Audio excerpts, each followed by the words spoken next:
Hi, folks. You with Tacitus today. Excuse me, Tacitus today, your pushback channel, and thank you for joining this audio live stream. In this essay, I'd like to talk about real estate prices in the West, particularly since the globalization project has began and has kicked off and is of course still going today. And looking at the prices of real estate, or comparing the prices of, this is residential real estate, comparing the prices in a Western country or bigger city in a Western country such as Sydney in Australia with, say, a country that where the government has not allowed investment in residential real estate. You're free to invest in for example, shopping centres or offices or those sorts of commercial property, but not in residential property. And the difference, of course, as you can imagine, is huge. Now, I'll just sort of talk about a few numbers. For the most part, more than 50% of residential property sales in Australia, or certainly in Sydney, more than 50% is purchased by investors. Now, this is sort of a huge change from how it was 50 years ago, where quite a small proportion of the real estate was by investors. And if there was investment, it was investment in a new house or a new building, not investment in existing real estate. And what we're seeing is not only a much greater proportion of the residential home sales going to investors, but they're investing in existing property, and which is, of course, causes huge inflation.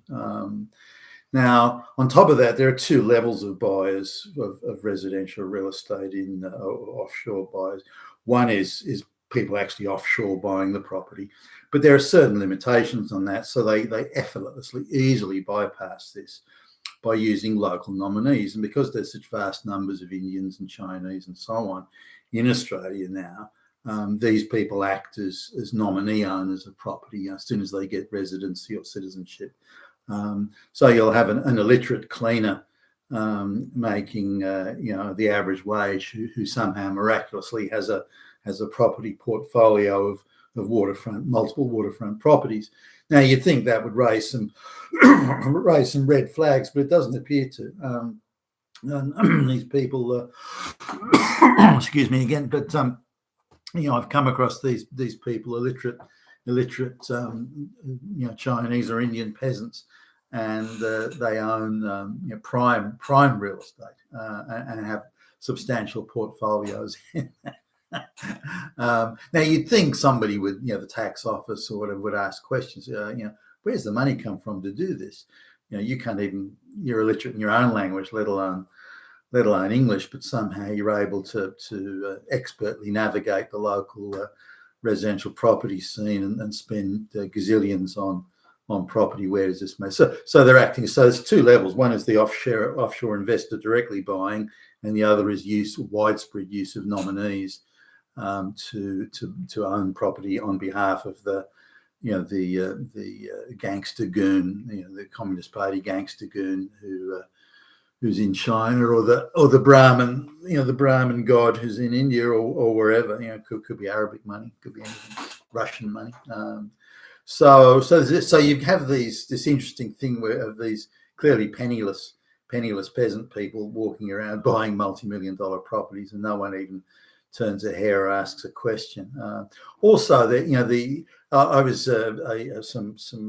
some friends of ours were selling their multi-million dollar, about $3 million, I guess, property, and they went off. They had to go overseas. They booked this holiday or vacation, and they went off, and so we weren't far away. So they asked, look, we don't want to just leave this in the hands of the real estate. Do you mind going over and sort of keeping an eye on things? Said, sure, no problem. And we helped, we sweeping up leaves to make the place look good, that type of thing. And I was surprised at how young the people were arriving. You're looking at these young Brahmin Indians in their early 20s.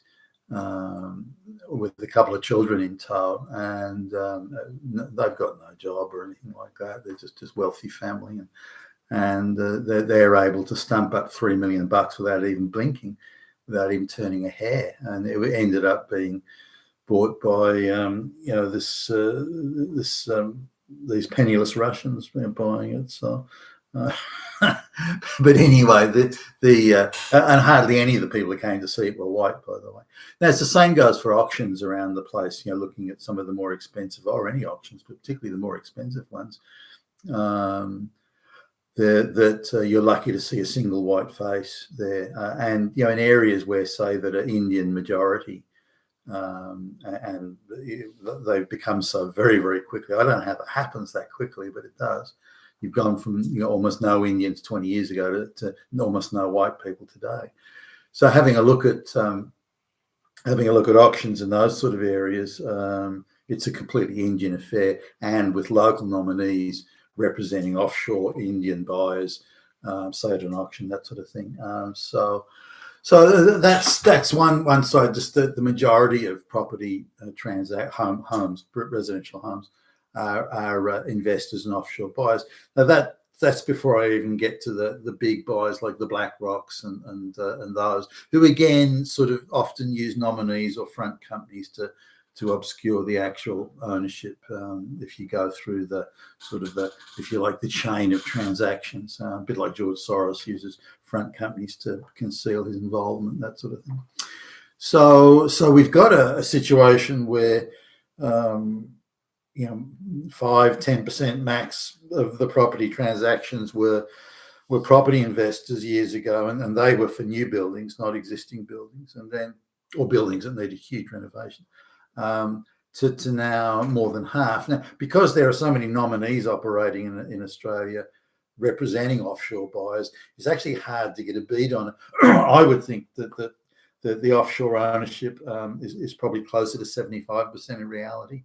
You don't get cleaners and entry level public servants on less than the average wage, buying multi-million-dollar properties. It just doesn't happen. The economics don't add up. But somehow, not only are these people buying one, but they're buying 2 or 3 or 4 multi-million-dollar properties when they're on a $50,000 a year wage. And again, it doesn't happen. So I think that the offshore ownership is actually much higher than the 50%.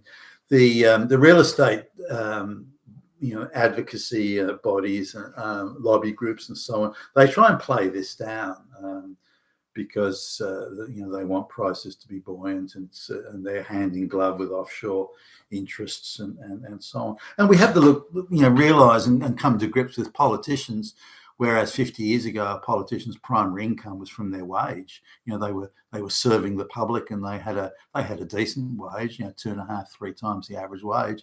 But that was it, and that was their income. Today, it's quite different. The majority of income of all the prominent politicians, the majority of their income comes from real estate speculation, real estate investments, and so on.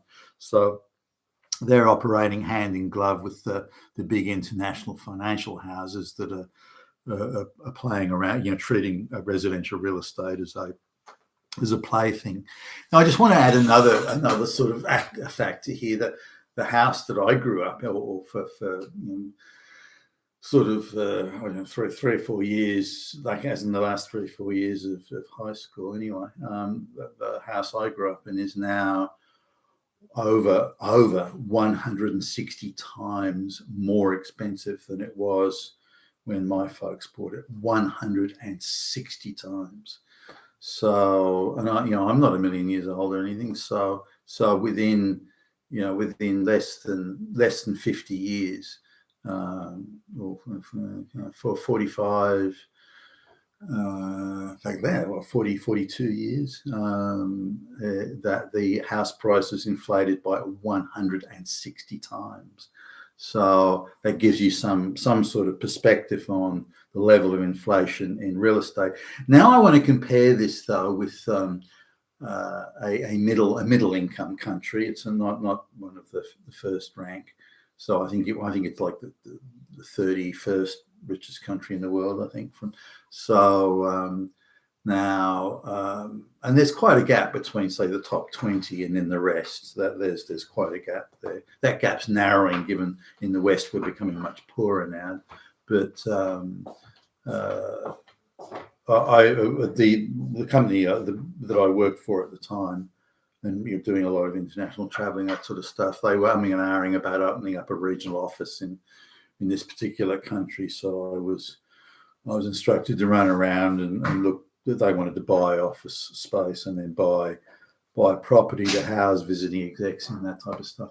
So so I did quite a bit of running around looking at the local real estate, and some of the places are very nice, lovely swimming. It's in a warm climate, lovely swimming pools and polished marble everywhere you looked, and that sort of thing. And the prices were quite good. Well, they seemed cheap compared to Australian prices anyway. But they wouldn't let you own the real. Well, you could own the real estate, but you had to have a local partner that had to own half of it, and you couldn't sell it for more than the entry level of index inflation from what you paid.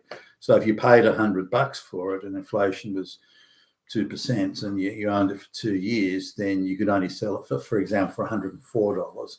So you couldn't use it to profiteer, and then you had to split that profit with your local partner, as in your local buying partner. And so, which is often, say, a local financial institution or something. But it kept a lid on residential. Office real estate was different, but residential real estate. Anyway, I had a look recently at the price of that house. Went online and had a look, and whereas it was worth $100 28 years ago, today it's worth $160. Now, $160. So it's appreciated by about 60% over 28 years, which if you look at the sort of the general generic inflation rate and the rate that wages change, it's about the same price as it was 28 years ago. In purchasing power terms, at least, it's the same price. So residential real estate hasn't got any more expensive than it was 28 years ago. Now compare that with, well, not just Sydney. You could look at any Western city. It could be Vancouver or Toronto or London or New York or something like that. But if you look at the difference, so 60% appreciation on residential real estate, and that was in a nice area, by the way, that other country.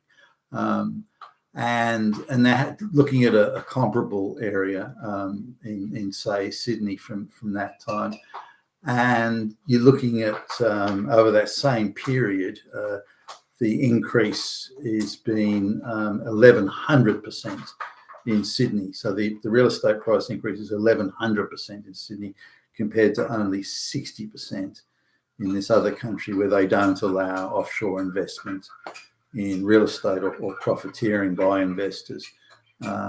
So this sort of illustrates the difference. And I've done a number of vids where I try to point out that real estate and rents and mortgages, that sort of thing, residential real estate is between 2.5 and 3 times.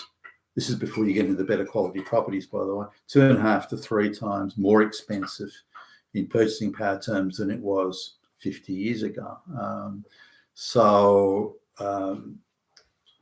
If you look at, say, in rental terms, at least, a rent in 1975 that was $18 a week, that same property today rents for $465 a week, which is 2.5, I think just over 2.5 times more expensive than it was then in purchasing power terms, relating to wages.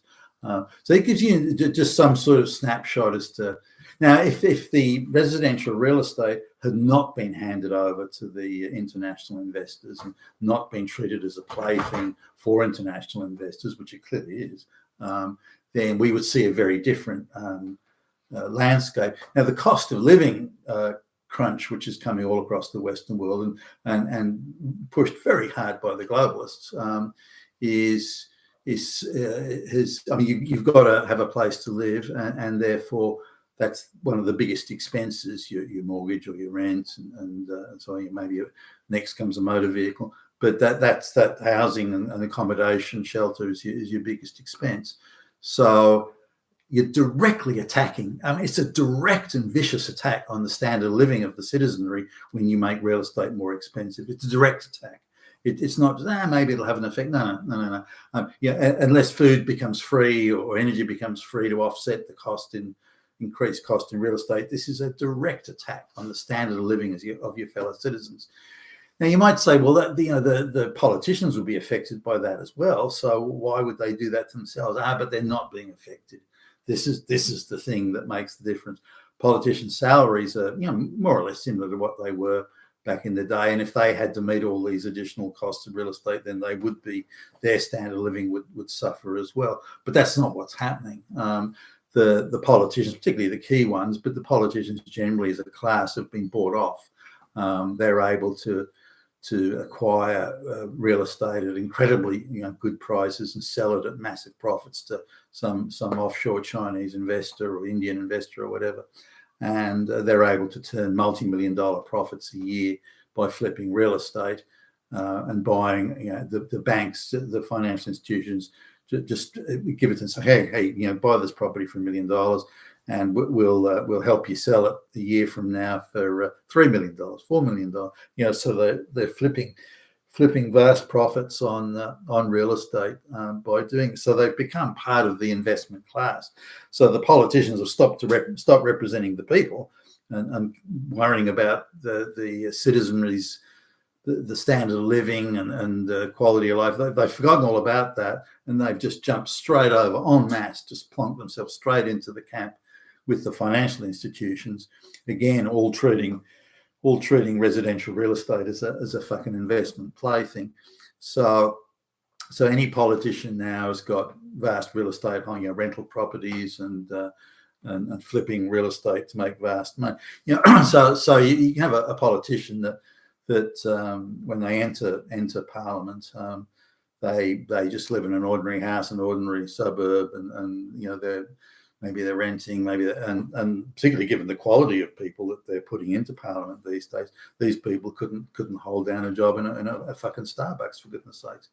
And so these politicians, only a few years later, they've gone from being worth nothing to being worth 10, 20, $30 million. And that, far beyond anything their salary could have produced. So it just shows just how dependent they are and how much they're enthralled, how much they're controlled and owned by the financial sector, who's able to say, well, don't you worry about all these cost of living increases. We'll just make sure you're looked after with incredibly good property investments that flip multi-millions into your pocket. But I just wanted to draw that contrast that without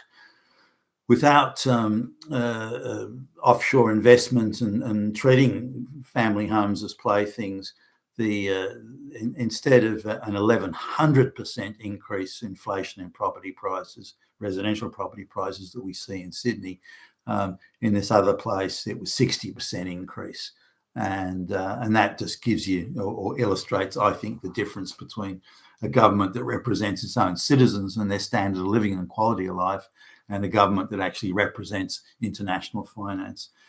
You've been with Tacitus today, your Pushback channel. Thank you for listening.